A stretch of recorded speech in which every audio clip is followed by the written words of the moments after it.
Alright, good evening, Internet. It is once again Behind the Curve. Hello, too. Howdy, howdy, howdy. How's it going, Matthew? Good, thank you. I'm enjoying a homework-free weekend. You lucky, lucky skunk.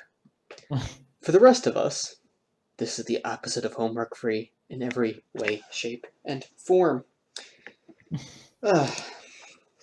Alright, Matt, so what are we going to talk about today? We're actually talking about your homework.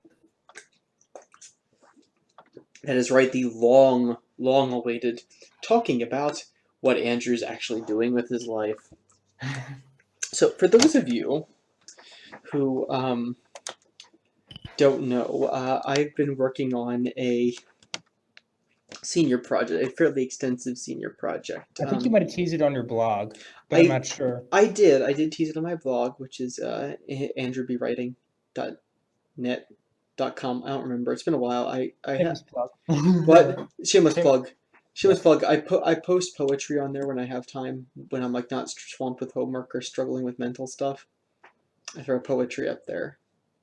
So, um, I am undertaking a way too ambitious senior project, which is, well, this is my senior year, so it's coming due. I have to write a novel and then a paper about that novel, and I didn't know about that part, honestly. yeah, no, I have to write a paper about the novel, and and this is also, I have to have a full annotated bibliography.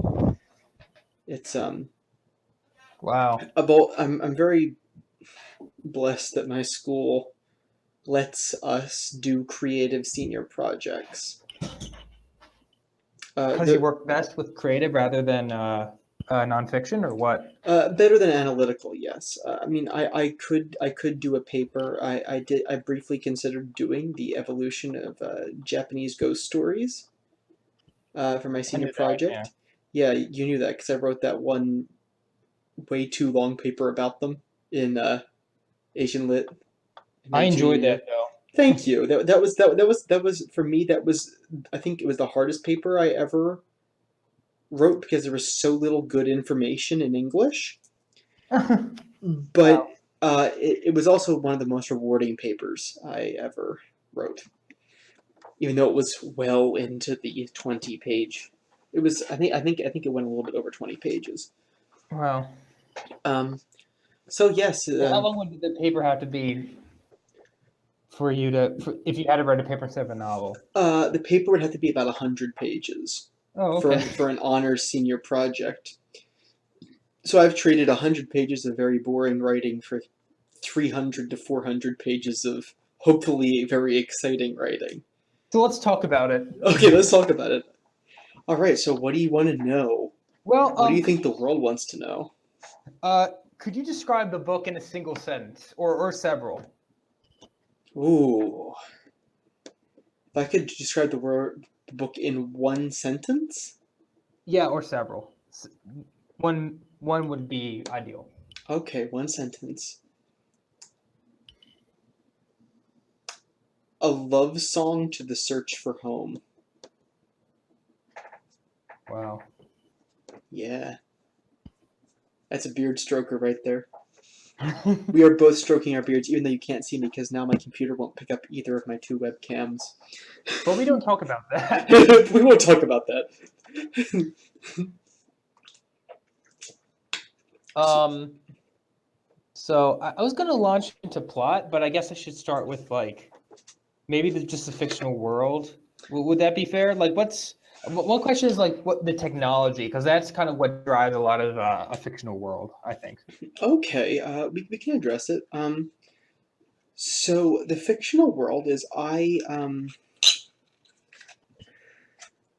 this is one thing that I very much enjoyed about the Lord of the Rings, and even though my book is very much different, it does carry over this sort of thing outside. It's like the magic is quite rare, but the magic that is there is truly fantastical. Fantastical, like Gandalf's magic fantastical or Dunsany fantastical? Like, what are you going A, for? a little bit of both. I'm kind of going for my own thing. Okay. Good Magic is luck. truly, it's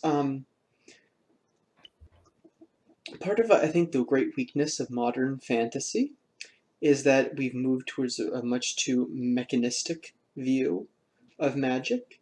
It's simply a natural thing. It's almost it's a science, but people don't call it the science of magic. They call it the art of magic. So my I mean, it's not the main focus of my book, but one of my motivations is to try and make magic great again. It's put the fantastic back in fantasy. So the magic that is there, even though it's pretty rare, wizards are very powerful. Wizards are entwined with the rule of the state because they're incredibly powerful. Even not very powerful, it's not like Dungeons and Dragons where, you know, you got sorcerers and warlocks and wizards running around. Like there are few wizards. So why can't anyone become a wizard? Just even for like plot convenience, like why not? That's actually an excellent question. So I have had it that only certain people become wizards. It's like only certain people can become great opera singers. Only certain people can become great uh, baseball players. To things that are like that require both talent and learned skill, there's only going to be a very small percentage of people that are able to truly succeed in those areas because it requires dedicated, continuous effort as well as born talent. Is it also because the rareness of the books is kind of a Jonathan Strange and Mr. Norrell thing going on? Just like they're hard to find to like do even a simple thing, kind of thing. Yeah, yeah, that's fair because part of the transition during the book is I don't know if it will come into the plot at all, but there is people are starting to come up with the idea of a printing press. Hmm. Okay. So, but most books would be written by hand. So it's like pre 13th century kind of stuff for certain things. But I think I remember you saying that like magic being a thing kind of helps the world along in a certain way Yeah, too. magic being a thing would certainly help with general health. I'm thinking primarily healing magic would definitely help with the health of a world. Like that's something that people need to take into account. I think when you're doing magic is that magic can fix some things, but it can't fix everything. Like, and for me, to me, the one that made the most sense would be health that would help the most. Mhm. It also very much change warfare. Warfare would probably be much more modern than ancient Yeah, I would think so too. because you would be focusing more on small groups, guerrilla tactics, tactical strikes, because you have a wizard who's capable of doing better range damage than any archer. Yeah, I would guess so too. So going back to the magic system, I think reason why like fantasy is flat and scientific is just because like that's kind of a lazy way out. Because like remember, like we live in the most literary age of the time. Anyone can pick up and write fantasy, especially since the Lord of the Rings movies came out. Now it's kind of cool and mainstream to be into fantasy. Fanfiction.net. So tell me, is there much more to say about the the magic Uh, system, or well, what? the magic system, I generally I view it personally as participation in a song. Different spells are different parts of the same song. Nobody knows the entire song. You can't know the entire song because it's been sung since creation from the universe itself, from even beyond the universe. It weaves its way through everything, and you can sing a part of it. So can this be understood, or is it more like mysticistic? And if you can't understand certain parts, why is that? Okay, And I'm sorry if you haven't thought this way through, by the but, way. but can you repeat the very beginning of that question? Like, is it more mysticistic, or can it be like kind of used in a certain consistent way? Because to me, it sounds like they figured this out by some way, even if accidental, and if it seems like random and non sequitur. Yes, it can be systemized, as in you can teach people what you know. But it is also mystic in the sense. that it is incomprehensible. It exists in a different mode than we do, and a wizard can call it over through the veil, through the mortal veil, and manipulate it. Okay, you take your word for it. Yeah, I mean, that's the general idea, but it exists in a different mode than we do. And again, you're part of it by participation, not necessarily by dominance or understanding, even. It's like asking. It's indifferent. It sounds like. Well, yes, it's not a living thing though. It's a byproduct of it's a byproduct of creation itself, stemming from outside creation, as we would see it. It is very mystic in that way. Okay, so does moving on to more concrete things, more interesting. Does it have a main character or main characters, that sort of thing? It does focus really around three main characters. There's a wizard. There is the wizard, and there's the wizard. There's the wizard's childhood friend, and the wizard's childhood friend's lover. And the three of them are kind of the main characters who go on the adventure. It's about the three of them sort of. It's their search for home and how it interacts with civilization itself, the concept of civilization, because you are seeing a decay and strain of civilization in the world. How? How? Well, this is where it gets a little bit more scientific. It is, what does it take to push a civilization to its breaking point? You can do it by plague. You can do it by loss of cultural center. You can do it by loss of cultural morality.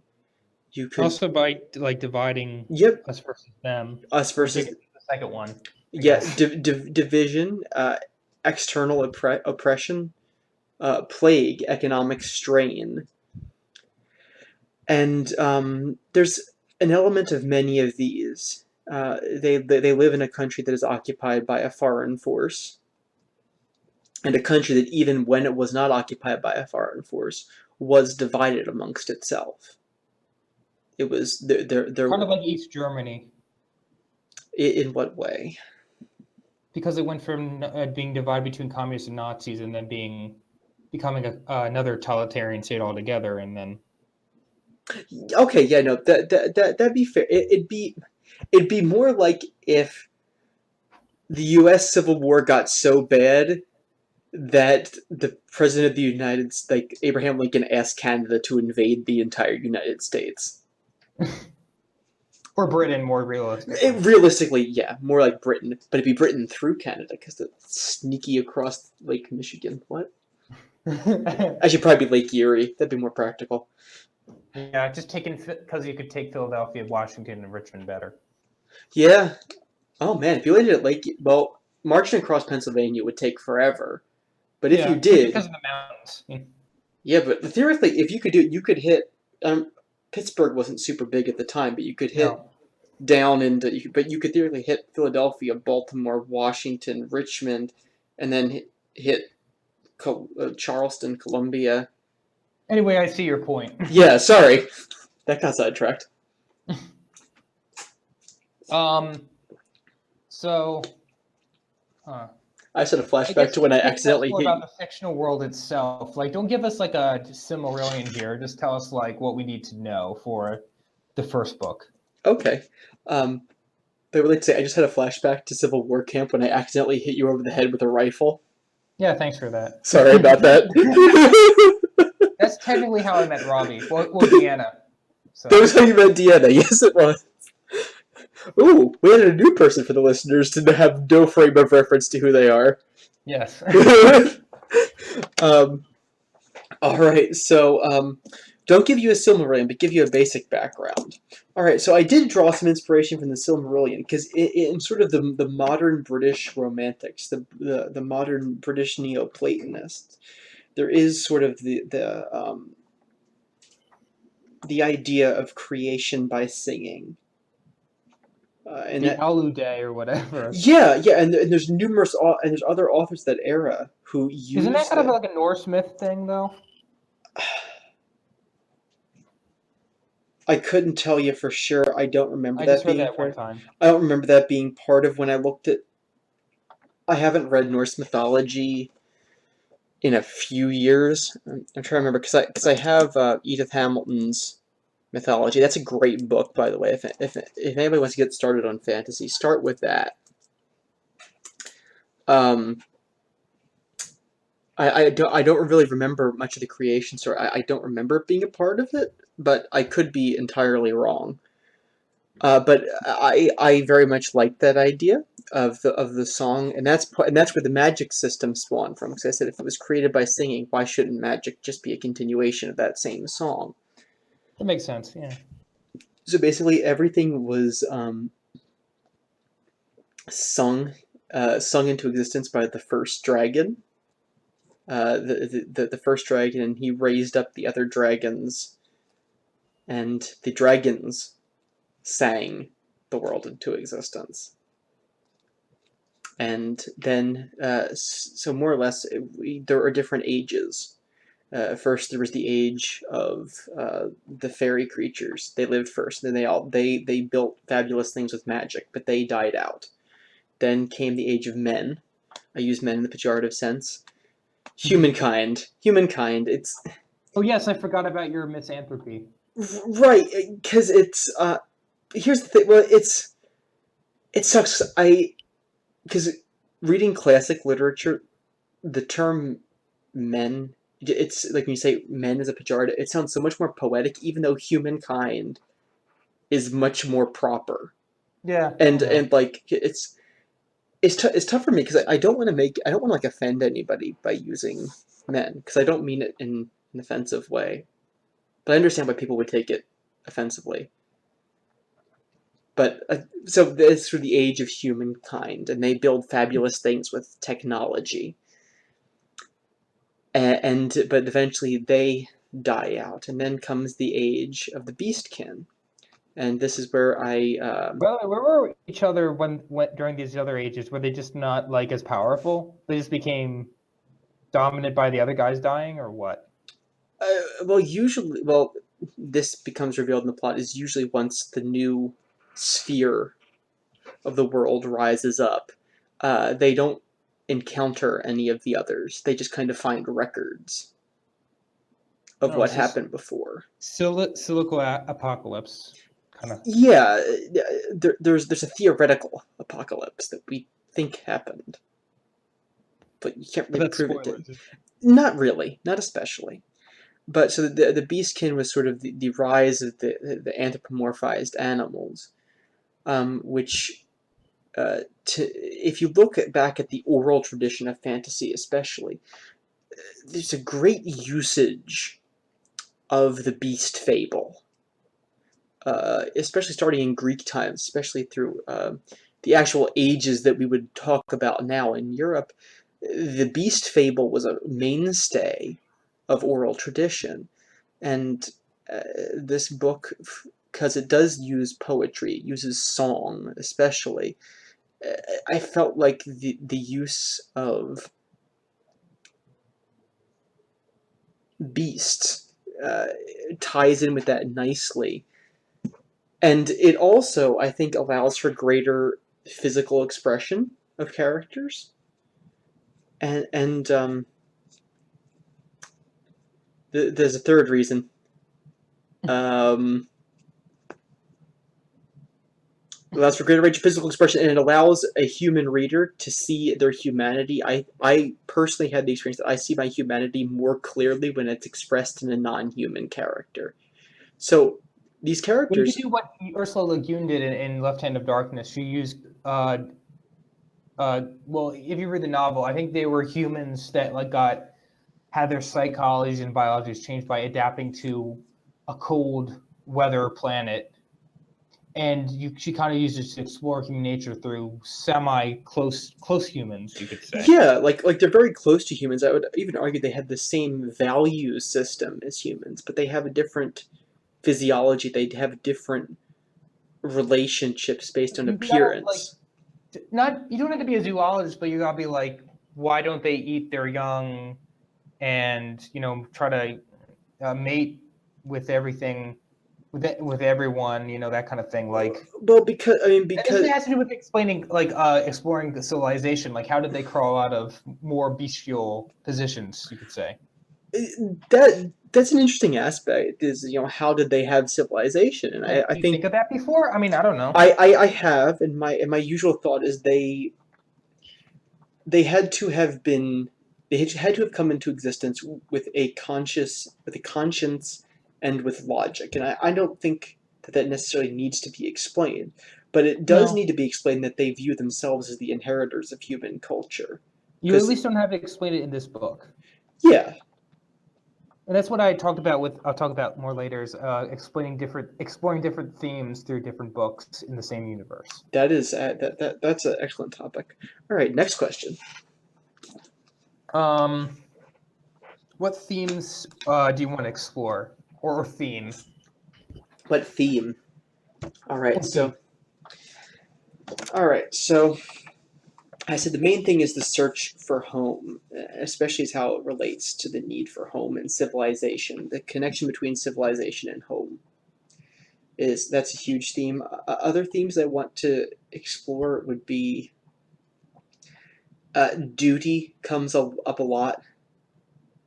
So what do I owe my country? What do I owe my family? What do I owe my spouse, friends, relations, self?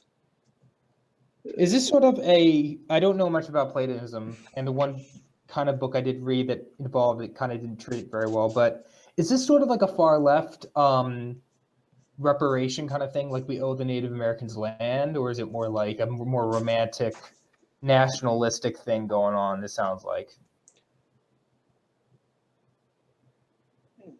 Nationalistic in the sense, are we talking like German Worker Party nationalistic, or are we talking like Cincinnatus Like how nationalistic? the Japanese had like the honor system, but Shido. Like you have honor your family and die for your Lord Emperor Okay, and okay. that I kind of thing. it Because take right it in versus the left. Left is like reparations and like we owe the Native Americans land. Right wing would be, well, those are extremes, but you sort of know yeah. what I'm saying, right? Take it in the Roman sense. In the Roman sense is you are equally a private and public being. And so it's what do you owe to your family? What do you owe to your family name? What do you owe to your country? What do you owe And to this your would be God? true What do you owe to rather yourself? than, and this would be true for patrician or plebeian. Take it in the patrician sense. Okay. So it would be the patrician Roman idea of duty. The pietas. The the yeah. Okay. Like the Cincinnati, like the George Washington type, like the I will go even if I am not eager to go. I will lead because no one else will. It's duty to the things you don't necessarily want. That's one. Um, those are like the big academic themes. Like, are you looking for like writing Yeah, themes the too? academic, like Okay, philosophical, like the Keelian stuff. okay. The other one would be I guess in some sense I examine dependency Okay. between the interdependency of certain characters who are dependent on each other. It's mostly that. It's mostly duty and it's mostly duty and the search for home. The search for home can lead a lot of different characters different places. He also said civilization was a big theme. Yes, but I'm counting civilization as part of home because I think the two you can't really separate civilization and home. Hmm. Because civilization would Okay. be the extent of an ordered home, and an ordered home would be the goal of civilization, I believe. I guess like microeconomics versus macroeconomics in a way. So I any could see that. yeah. So any theologies do you explore? Because that was another thing I wrote down. Yes, there is a theology. It's an exploration of theology through transcendence. So it is I don't want to spoil too much, but yes, the book has well, all books have a theology, really, Yeah. and so Some are better than others, though. I'll just yes, in this one, I will say that there is one character who has direct correspondence at times with a transcendent being. And when I say transcendent, I mean truly transcendent being. I think I know what you're talking about. Would you say it's more angelic or what? No, but more transcendent than that. Okay. Yes, this book does have a this book has a deity, Okay. and when I mean that in the fullest sense of the word. Interesting. So, but you did say that there are numerous religions that propped up in this world anyway. Yes, there are indeed other religions. There is a state religion, there's a tribal religion, and then there's the religion of the foreigners, which is spiritual. When I say that spiritual, I mean in the modern spiritual jazz hands. Like Like New Agey yeah, mysticism. like as in the we're not entirely sure what we believe. Oh yeah, like here's a fire tunnel. We're gonna bark like dogs and talk in gibberish. Not quite that, but I mean like I Like Greek Orthodox or what? no oh no Okay, I I'm sorry. Anyone who's Greek Orthodox listening to this, we're sorry. I just mean certain. I've just been started reading it, and some of their denominations hold up mysticism, and they're definitely not comparable to continuationists. But uh, my my thought is sort of like the points when Eastern philosophy starts to eat its own tail. like Buddhism, talking about how you want to approach nirvana. But like I'm thinking about because in Asian literature we read some passages where it's like people were trying to synchronize Buddhism and Hinduism and even Taoism to like people were trying to synchronize those and that's kind of when they started to like not make because like in some of the legends like they kind of exist side by side and together and it makes for a very much confused cosmology. So I very much based the Northerners. That's what they are. They're from the north. They're the people who are occupying the land, and they have very much sort of almost syncretistic Eastern type philosophy, like ancient Eastern type philosophy. Okay. And I think we should stop talking about religion now because I think I've just already offended too many people. It's it's you're always going to offend somebody, but I mean Greek Orthodox though. I mean like yeah no it was definitely not going for that. Some are mysticistic, some are less mysticistic. I've literally only finished one chapter. I'm not going to say anything until I've read at least two books. All right, now let me. So do I get like a free 5 minute rant about Reformed theology? No. Okay, dude. What? Never mind. No, we'll have to start another spin-off show for theology.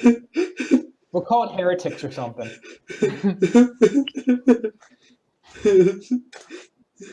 All right. Next question. um, what do you say are the main inspirations for this novel?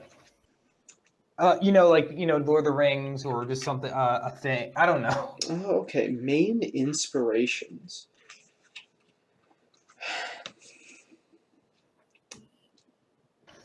The main inspiration for this novel Like, do you want to know the thing that I think that's most influenced its Yeah, philosophy? sure. What's most influenced its philosophy, I would argue, would either be J.R.R. Tolkien or William Shakespeare. Shakespeare, huh? Yes, because Shakespeare, All of it? All of it? not all, but I'm thinking. Well, I'm thinking specifically Macbeth and King Lear. Because in Macbeth and King Lear, Well, there are the language creates parallels between basically between the struggle for good and evil and law and chaos. And in this case, civilization is the eventual triumph of law. It's the endurance of law for an ordered home. And I when the haven't read King Lear, but I know Hamlet deals with like exploring Hamlet, madness and Hamlet family too. and power. I Yeah, said Hamlet. I meant to say Hamlet. yeah, that's the one that I left out. I realized because it's Hamlet, Lear, and Macbeth. Because when the laws of civilization that are not only ordering the country but also ordering the house are subverted, it creates mass suffering. Well, it creates madness because I can see that Yeah, in Lear. Like we don't know, like Hamlet too. well, yeah, of course. We don't know if he saw the ghost or he saw or Macbeth saw the witches, that kind of thing. Yeah, it's studying Shakespeare. I think definitely uh and definitely Tolkien. Even though I his it's more of his philosophy than his actual writing. I think Okay. I think more of that influence. And there are other certain ones uh, that have also my personal dislike of Thomas Aquinas Oh gosh. fuels a good bit of this because I have a fairly dim view of human reason, and I think that does show in the book a bit. I Well, hope. we know about your love of romanticism, moreover. Yes, it is, and my also my study of the Well, here's the thing. meta-modernist movement, Yeah. yeah, has Well, I influenced was this just a gonna say lot. real quick, is it kind of funny how like every great dictatorship, well, in modern times, kind of sold itself as the rational way, and how rational and how bad ideas always disguise themselves in great rationality to the masses. Because in inherently evil people, predatory moral philosophy is the ending of a logical journey. At least I would think so. I think that a predatory moral philosophy is a more logical outcome than a merciful one. But But I also know you're not anti-rationalism because oh I mean, no, like we all end up in with Descartesian skepticism, but like to some extent, we do have Descartes. We do have. I don't even want to say Neoplatonic, semi-Platonic, because it is by participation. It is an upward moral system. There is sort of the up-down interaction of moral systems. All right, next question. what were you saying about Thomas Aquinas, though? Oh no, because I think he puts too high a view on human reason, and that the reason that I think essentially, if you look at what most of Martin Luther's writing was like, early on, it was a rejection of Thomas Aquinas. Uh, Okay, I can't say for either things. They say that the going back to theology, the two things that take forever to study are the complete writings of Martin Luther and all of Eastern Orthodox stuff. They also say that Martin Luther kind of changed his mind over. I'm not saying that makes him illegitimate, just like I don't know. well, yeah, obviously he did. You know, his theology I grew changed over my time. mind. Yeah, no, I mean he changed his mind, but he started out as being, and no, but I think he showed that Aquinas had, and I think especially at my school, our theology department, it's very reformed, and they love Thomas Aquinas, and because he was kind of brought back into the reformed tradition outside of Lutheranism. So to me, that's part of it is a personal bias of mine, but I still After years of having to study it at college, I have a lot of issues. Yeah, I've read a bit of him, and I'm just like, no. Yeah, I had a friend who said about Aquinas in a class. It was, do you ever wonder if somebody's so smart it's impossible for them to read the Bible correctly? That's the thing. Another thing with rationalism, or maybe more the education system, that you just get bogged down in like one subject that you just can't. You start believe things that nobody else believes, and it's like, again, why you're a Jehovah's Witness, Mormon, Buddhist again? A Jehovah's Witness. Oh my word! A Jehovah's Witness, Mormon Buddhist, somebody who rides a bike into your neighborhood, knocks on your door, and then tells you that everybody's going to Nirvana. That's good. But only the first 144,000 people. And if you're a Jewish person, sorry, but we're also technically living in heaven. So, But if you reincarnate enough times, you get to rule your own planet from a watchtower. oh boy. Okay, now people are gonna hate us. Let's move on. Oh, Next question. What can you see as the intended audience? Maybe not so much.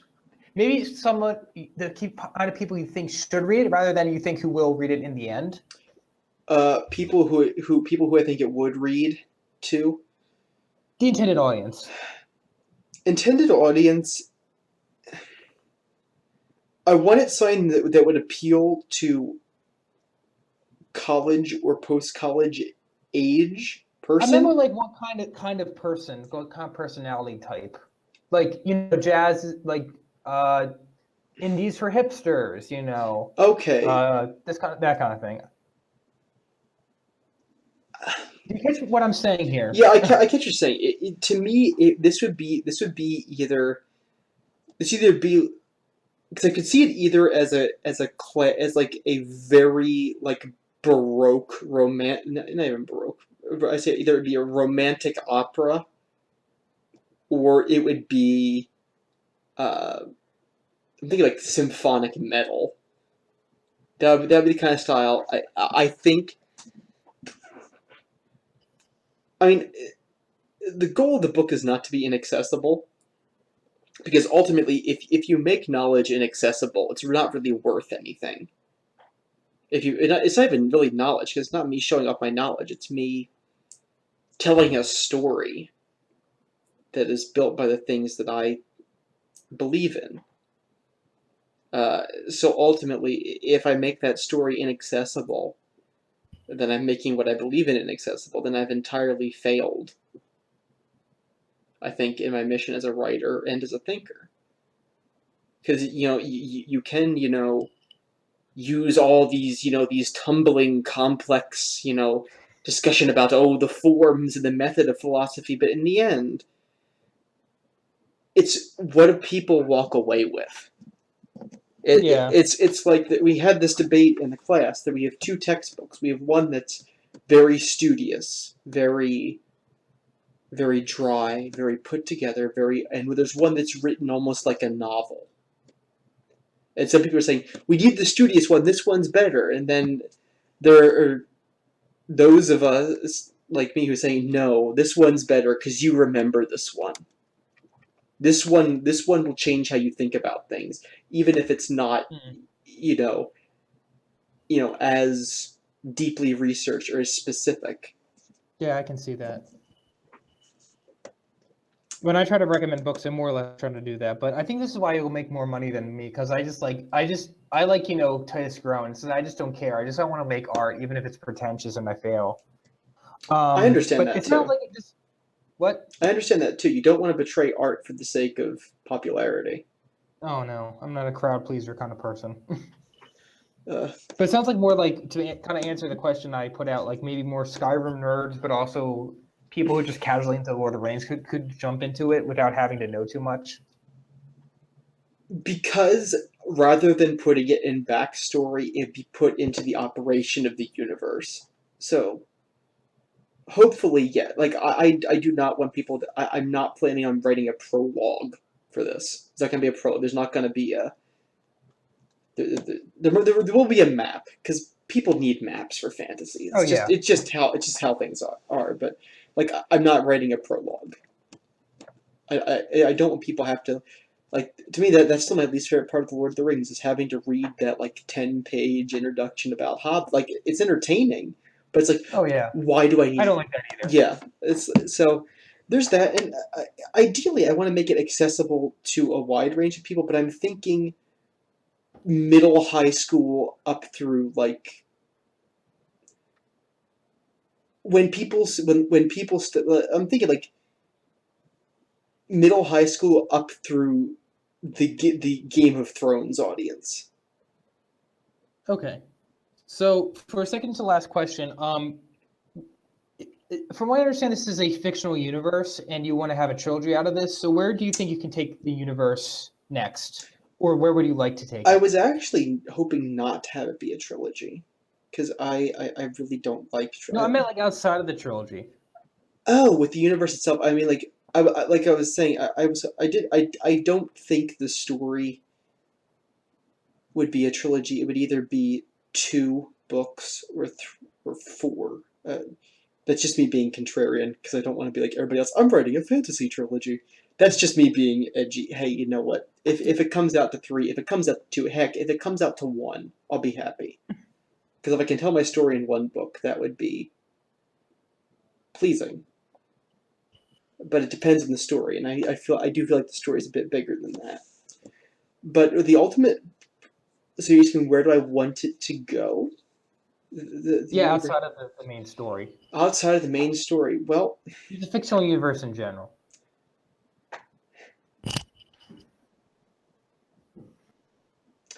it depends on who wins at the end. Okay, that's fair. Because there are three sides, and whoever wins will shape the way the world goes. Now, I imagine that the world would get eventually more, at least slightly more modernized over time. But in the end, part of creating a realistic world is that it moves as the world does. It always changes. Every day is different. New things are growing constantly, faster than we can comprehend them growing.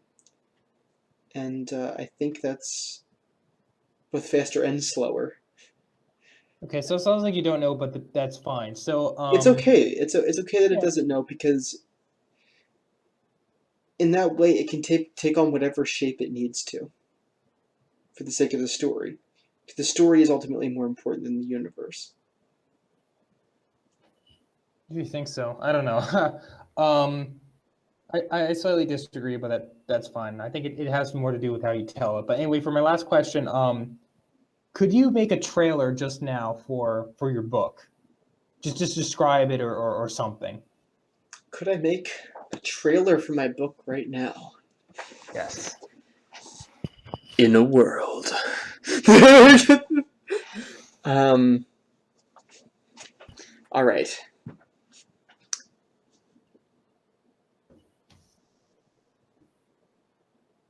Okay, here we go.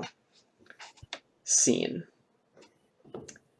You see before you a jail cell. Shadows. You see boots on the floor coming out from under the shadows. Hear the dripping and scurrying of mice. The light's coming from behind, and a shadow is across what of the cell is not already in shadow. It's a hooded figure. You hear a low, coaxing female voice. Tell me now, brother. Tell me. You ran off and hid as your world turned to ash. You left the mess in my lap. You owe me, and I'm calling it back in. I know you don't want to go, but sometimes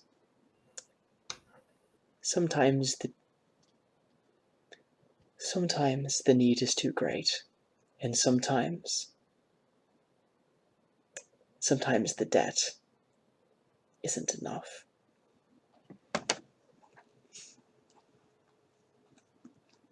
Not bad. So that's your teaser trailer now, and maybe even a teaser trailer to an audiobook. Who knows? I would love to do an audiobook version because I can do the voices. Essentially. Oh, Tabitha always sounds like a man though. I think that's a bit of the point. Blink. There we go. Alright, Well, now I think of the one character from Xenoblade Chronicles 2, who also is a kind of a cat girl with Scottish accent. That's fine.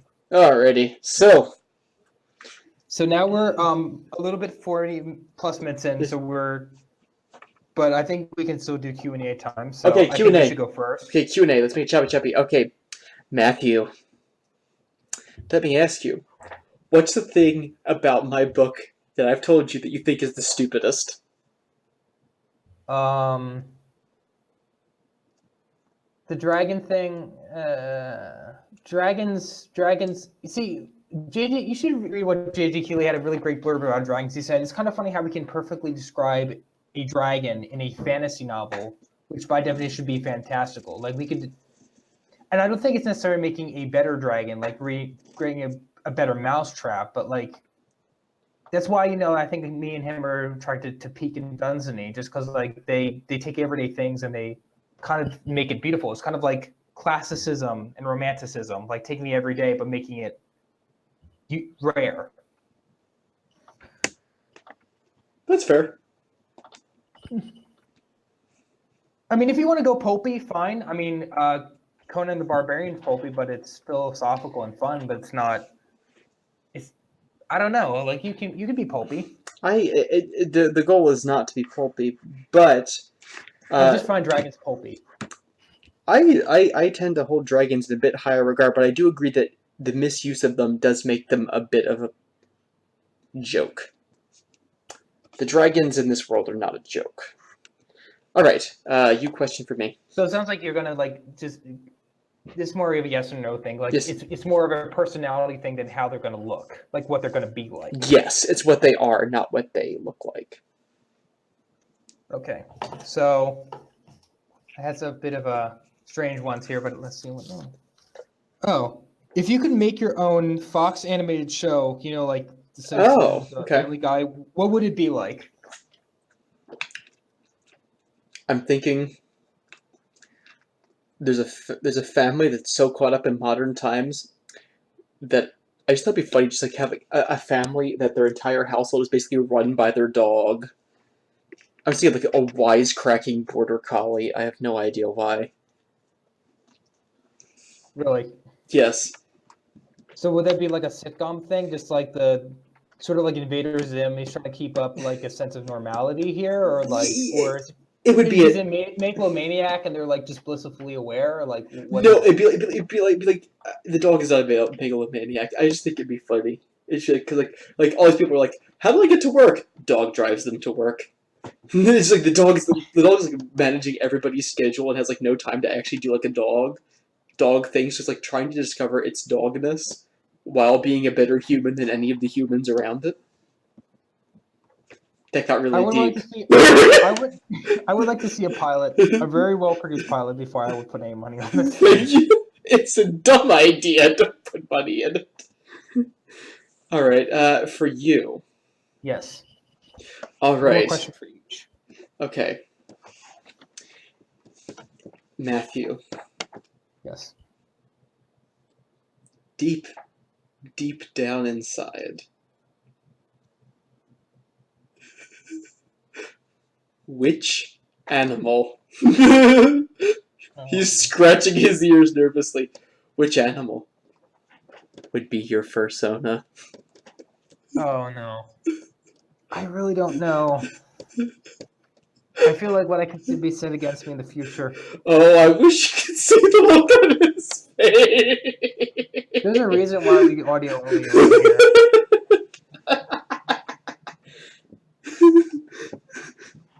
Who do you say I am, brother? I don't know. I could see you either as like some sort of. I could see you as either like a Labrador Retriever or like an especially affectionate cat. I don't know. Yeah, I could see myself as a dog, but kind of like a more of a dopey, happy dog that sort of secretly has, I don't know. Yeah, yeah, I don't know. That got weird. Okay, your turn. Of course, it got weird. What? Anyway, moving on. Yes. Oh, make up a dream band, genre, a song, an album. Dream band. Yes. Oh, okay, from real people? What do you mean from real From people? like actual like real. Okay, so but my. Okay, dream band. Yes.